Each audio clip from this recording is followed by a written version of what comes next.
15-ാം വാക്യവും വായിച്ചു. യേശു അടുത്തു ചെന്നു, സ്വർഗത്തിലും ഭൂമിയിലും സകല അധികാരവും എനിക്ക് നൽകപ്പെട്ടിരിക്കുന്നു. ആകയാൽ നിങ്ങൾ പുറപ്പെട്ട് പിതാവിന്റെയും പുത്രന്റെയും പരിശുദ്ധാത്മാവിന്റെയും നാമത്തിൽ സ്നാനം കഴിപ്പിച്ചു ഞാൻ നിങ്ങളോട് കൽപ്പിച്ചതൊക്കെയും പ്രമാണിപ്പാൻ തക്കവണ്ണം ഉപദേശിച്ചും കൊണ്ട് സകല ജാതികളെ ശിഷ്യരാക്കിക്കൊള്ളുവീൻ. ഞാനോ ലോകാവസാനത്തോളം എല്ലാ നാളും നിങ്ങളോട് കൂടെ ഉണ്ട്. പിന്നെ അവൻ അവരോട്, നിങ്ങൾ ഭൂലോകത്തിലൊക്കെയും പോയി സകല സൃഷ്ടിയോടും സുവിശേഷം പ്രസംഗിപ്പീൻ. വിശ്വസിക്കുകയും സ്നാനമേൽക്കുകയും ചെയ്തവൻ രക്ഷിക്കപ്പെടും, വിശ്വസിക്കാത്തവൻ ശിക്ഷാവധിയിൽ അകപ്പെടും. ആമേൻ.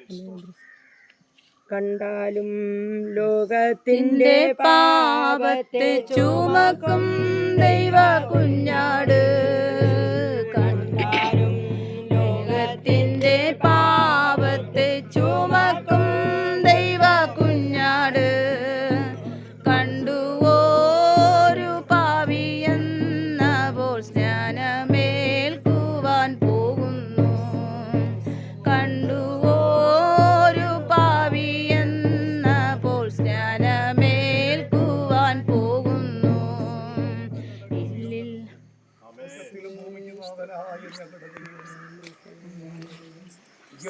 ദൈവത്തിന്റെ കരങ്ങളിൽ സ്വർഗം ഭൂമി സാക്ഷി നിർത്തി, ഇവിടെയായിരിക്കുന്ന വിശുദ്ധന്മാരെ സാക്ഷി നിർത്തി പ്രിയപ്പെട്ടവന് വേണ്ടി ഞങ്ങൾ ഒരുമിച്ചു. പ്രിയപ്പെട്ടവന്റെ ജീവിതത്തിൽ ദൈവാത്മാവിന്റെ സാന്നിധ്യം ഇന്നു മുതൽ വ്യാപരിച്ചു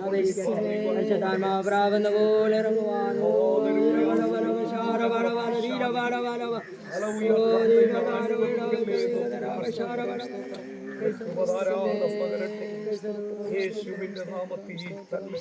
ആമേൻ.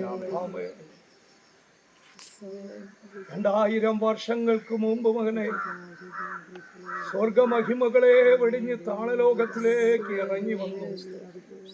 മനുഷ്യവർഗത്തിന്റെ രക്ഷയ്ക്ക് വേണ്ടി പാപം കൂടാതെ വീണ്ടും പ്രത്യക്ഷമാകുന്നു എന്നരുളി ചെയ്ത നസ്രേനായ യേശു ക്രിസ്തുവിന്റെ നാമത്തിൽ പ്രിയ എബേസ് വിശ്വസിക്കുന്നുവോ?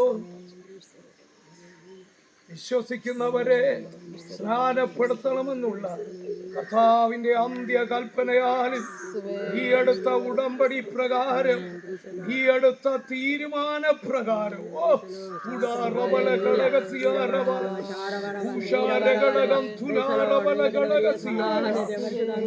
യേശു ക്രിസ്തുവിന്റെ നാമത്തിൽ പിതാവിന്റെയും പുത്രന്റെയും പരിശുദ്ധാത്മാവിന്റെ നാമത്തിൽ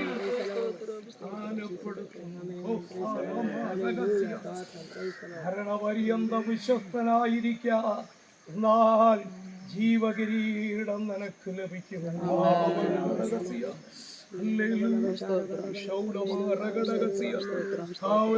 നന്ദിയോട് കൂടെ സ്തുതിക്കുന്ന കർത്താവ്, നന്ദിയോട് സ്വർഗത്തിലെ ഭൂമിക്കുനാഥനായ ഞങ്ങളുടെ ദൈവമേ, സ്വർഗീയ പിതാവ്, നിന്റെ കൃപ ഇന്ന് പകല് ഈ സ്നാനസൂര്യയിലേക്ക് ഇറങ്ങി വന്നതിനായി, നിന്റെ സാന്നിധ്യം ഇവിടെ ഇറങ്ങി വന്നതിനായി സ്തുതിക്കുന്ന കർത്താവ്. പ്രിയപ്പെട്ടവൻ മരണപര്യന്തം സ്വസ്ഥതയോടെ ദൈവത്തിന് വേണ്ടി ജീവിപ്പാൻ ദൈവം സഹായിക്കണമെന്ന് ഞങ്ങൾ അങ്ങയോട് പ്രാർത്ഥിക്കുന്നു. കർത്താവേ, ഈ സ്നാനക്കടവിൽ ആയിരങ്ങൾ ഇറങ്ങി സ്നാനപ്പെടുവാൻ, 10,000 ഇറങ്ങി സ്നാനപ്പെടുവാൻ, ഓരോ ആഴ്ചകളിലും ഓരോ സ്നാനസൂചന നടക്കത്തക്ക രീതിയിൽ ഒരു വലിയ ദൈവപ്രവൃത്തിയോടെ വെളിപ്പെടുവാൻ ദൈവം സഹായിക്കണമെന്ന് പ്രാർത്ഥിക്കുന്നു. പിതാവിന്റെ പുത്രന്റെ പരിശുദ്ധാത്മാവിന്റെ നാമത്തിൽ ഞങ്ങൾ അതിന് പ്രാർത്ഥിച്ചത് അനുഗ്രഹിച്ചു പ്രാർത്ഥിക്കുന്നു. എടുക്കട്ടെ യേശുവിന്റെ നാമത്തിൽ തന്നെ പിതാവേ.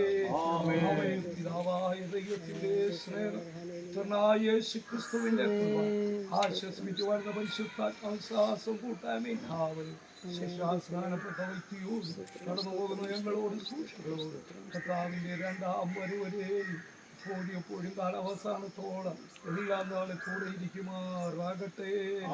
നമുക്ക് ജയം തന്ന ദൈവത്തിന് സ്തോത്രം ചെയ്യാം.